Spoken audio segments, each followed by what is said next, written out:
আসসালামু আলাইকুম। DSL security থেকে আপনাদের জানাই স্বাগতম। আজকে যে বিষয়টি নিয়ে আপনাদের সাথে কথা বলবো সেটি হলো সাব ইন্সপেক্টর। সাব ইন্সপেক্টরের কাজটা কী? সিকিউরিটি সাব ইন্সপেক্টর ইন্সপেক্টরের সহকারী, যিনি একজন ইন্সপেক্টরকে সহযোগিতা করবে। সেটা হলো কোনো কোম্পানি, কোনো ফ্যাক্টরি কিংবা কোনো অফিসে, সেটা পার্মানেন্ট সিকিউরিটি হতে পারে কিংবা কোনো কন্ট্রাকচুয়াল সিকিউরিটি হতে পারে। সেক্ষেত্রে সাব ইন্সপেক্টর দায়িত্ব থাকে।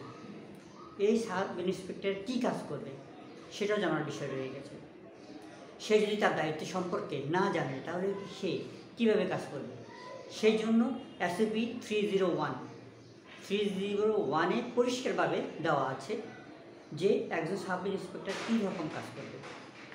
প্রথমত তার কাজটা হলো তার অধীনে যতগুলো গার্ড সুপারভাইজার আছে তাদের কাছ থেকে রিপোর্ট সংগ্রহ করা এবং সেই রিপোর্টগুলো লিখিত আকারে সে সংরক্ষণ করবে এবং সেই লিখিত আকারের রিপোর্টগুলোকে তার ইন্সপেক্টরকে অবহিত করবে।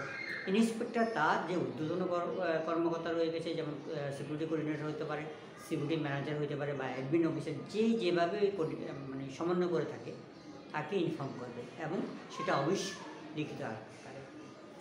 কোনো রিপোর্ট লিখিত ছাড়া মুখে বলা যাবে না। যদি মুখে বলা হয় সেক্ষেত্রে এই রিপোর্টের কোনো ভ্যালু থাকবে না।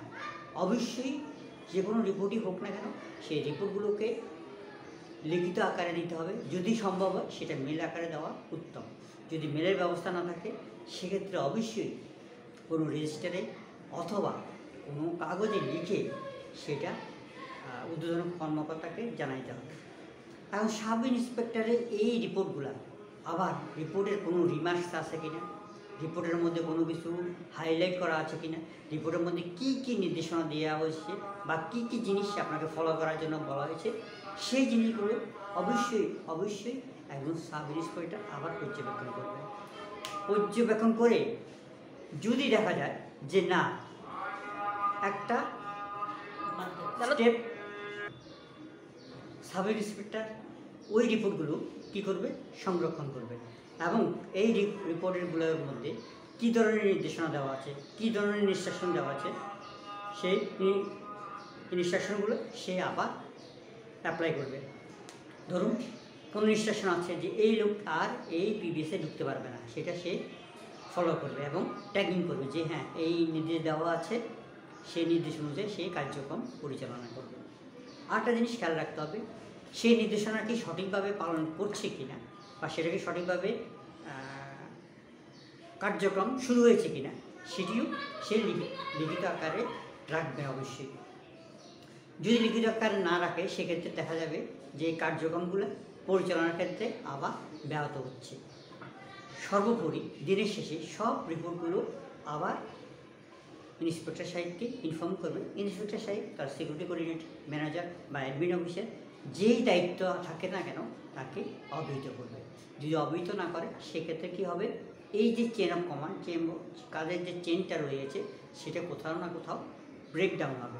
আর যখনই ব্রেকডাউন হবে তখন এই কার্যক্রমগুলো স্মুথলি চলবে না। আপনি একটা কাজ শুরু করছেন, সে কাজটা যদি শেষ পর্যন্ত না যায় তাহলে মধ্যখানে থেমে যায়, তাহলে কী হবে, এই কাজে আর আউটপুট পাওয়া যাবে না।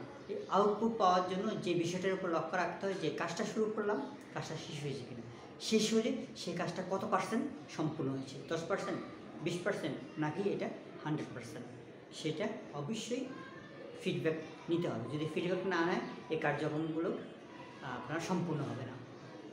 এই সাব ইন্সপেক্টর বা ইন্সপেক্টর সম্পর্কিত অনেক ভিডিও রয়ে গেছে আমাদের চ্যানেলে, আপনারা আশা করি দেখবেন।